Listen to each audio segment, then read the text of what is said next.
Hello, everyone. Welcome to Latter-day Struggles. This is Valerie, your host, and I have Nathan by my side. Hello, Nathan. Hello.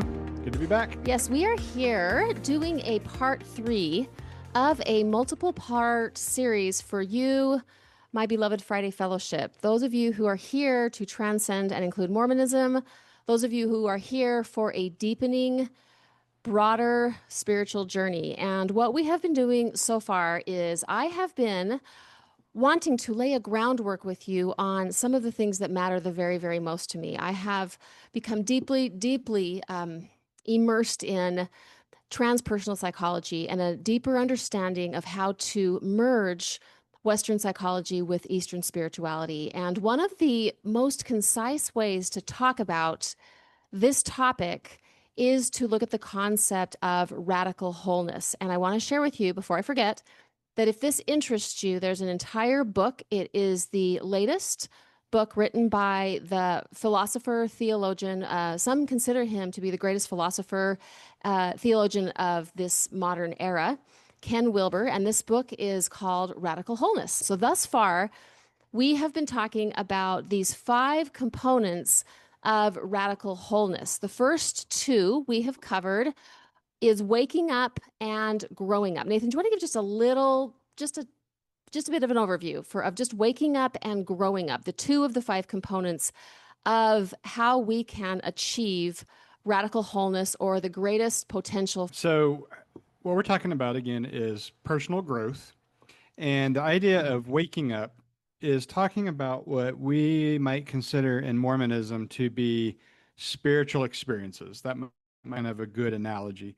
It's living our lives, kind of going along, doing our thing, and then having these moments where all of a sudden it feels like our minds have been kind of elevated to a different level. So I've heard people in Mormonism describe that as like a moment where you can like see through the windows of heaven. And you feel like you are operating on a different level of love, a different level of understanding. You have these moments where you feel really close to God and close to other people. And it can have a profound impact on the way that you see the world. But what I think some of the key elements of waking up are that these are very definable events. You can tell when they start, you can tell when they stop, and you sort of I hate to say regress, but you kind of leave these elevated states and you kind of come back to the real world. But they can still have, even though you're not in them all the time, they can have a effect on how you see the world going forward when you have a waking up moment. So moving over from waking up to growing up, give a little bit of an overview of growing up. It's a different component of achieving radical wholeness or the greatest potential awakening that humans can have in this life. We try to get to some place where we really don't see any difference between me and you, and everybody sort of goes into this pot of we are all in this together. So the growing up is kind of expanding your circles, expanding your worldview, increasing care and concern for everyone and everything, because it also starts to include care for the environment, care for animals, and those kinds of things. But these are not these spiritual experiences that come and go. This is sort of the long, chronic growth process that we psychologically all have to go through over the course of our lives. Yeah. So when we talk about the 4 perspectives, I think medicine is a really good way to observe how these play out in real life. Okay, so I'm going to use a hypothetical. I want to say that I have been diagnosed with cancer. And not only have I been diagnosed with cancer, but it's very aggressive cancer. And my doctor says to me, I'm going to need to be admitted to the hospital for treatment. Okay, so there's a lot of ways that you can start breaking down the process that's about to happen. Okay, so the first perspective that we want to talk about is called the personal or my internal experience. Okay, so how do I take that news? What is my emotional experience around it? How am I coping with it? And what becomes my driving force. Like, okay, am I determined to beat cancer, or am I emotionally defeated from the beginning, or is it a mixture of these emotions? And what will I personally commit to going forward? Am I going to, be committed to following the regimens and doing the hard work and eating the foods and going through the treatments and those things? It's my internal commitment to I'm going to beat this. Okay. Now, the second perspective is what we call the cultural or the group internal experience, our internal experience. So the doctor is going to then ask me questions about my support system. Okay, so how's your wife going to take this? And do you have children? Do you have a church community? Do you have a family that's going to be there for you? Are you going to have help emotionally, and will your family kind of come together? So it's sort of like this, what is my internal circle, and how will we as a family or a group or a church, we all have kind of our cultural things that we bond to, but how are they going to respond to this? The third thing, the third perspective is what we would call the provable or the objective facts or the science. So this is like, what treatments am I going to get? What chemotherapy has my doctor, provided for me? What will the physical therapy in between the chemotherapies look like? How long will I be in the hospital? What will be the objective measures of, am I getting better? Right? Am I getting the right chemotherapy? Are we doing the CAT scans and the PET scans to monitor the cancer to see that it's getting better? So it's the science, it's the observable things, it's the measurable things, so that I want to make sure I'm getting the right treatment. Right? I want to be at a good facility and getting the right treatment. So the perspective so far we talked about is the internal experience. How am I doing with this new diagnosis? The cultural experience. What will be my my families and my churches, or whatever my support groups are. The third is the provable. Am I getting the right treatments? Are we applying the right science? And then the fourth perspective is what we call the objective or structural or organizational experience, right? So this is like the hospital. Is the hospital well equipped? Do they have good nurses? Am I going to be getting the right care? It's going to be my insurance. Is my insurance paying for this so that I'm not coming out of this financially broke? This is the government structures that, okay, hey, this is an experimental treatment, so the government's going to help pay for some of this.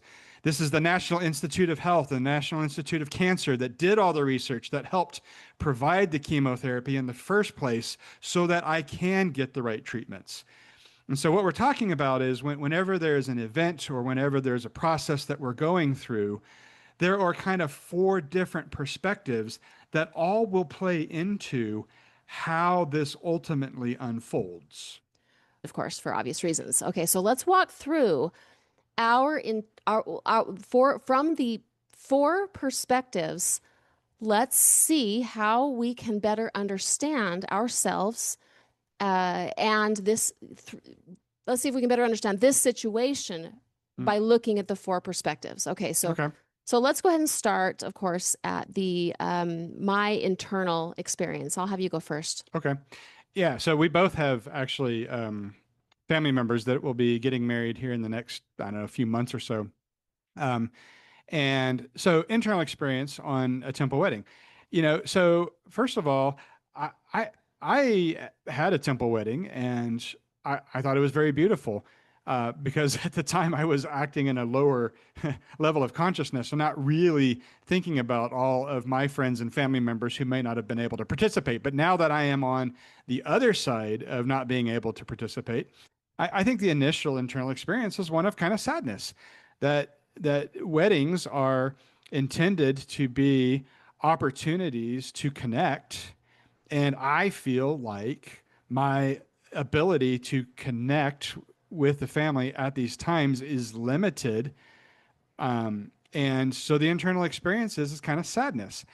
Now, not necessarily of regret. I understand why I can't go to the temple. I understand that I believe strongly that you have been called, and that I work with you to talk about pain points in the LDS church, and that got us in trouble. So I don't have an internal experience of like, oh, I regret my decision to be in this position. but I feel sadness. Yeah. My internal experience is grief and a powerful feeling of injustice because of trying to live inside of integrity and virtue and being essentially estranged from family ritual for that. So we're going to go deeper into this next time. But my hope is that what you've picked up on as we've really broken this one down today is that as we look at each and every element of wholeness, we have these 5 different paths to expand our consciousness. We learn how to wake up by meditation. We learn how to grow up through forms of therapy, through various ways that we are recognizing that our consciousness is awakening psychologically. And now we're looking at how we can do that by looking at every single situation through the lens of 4 different perspectives. So more to come in like the application thing to next time. And then we'll jump for the rest of this series to the final 2 tenets of the 5 tenets of radical wholeness. So thanks y'all for being here with us. We'll see you next time. Bye. Thank you for listening to Latter-day Struggles. If this podcast has supported your faith journey, we invite you to explore the many ways you can continue your healing and growth with us. On our website, you'll find support and processing groups, marriage and parenting courses, and free resources to support where you are in your faith journey. You can also join Valerie in the live fellowship gatherings throughout the year, where we connect, process the podcast, and build meaningful friendships with others on similar paths.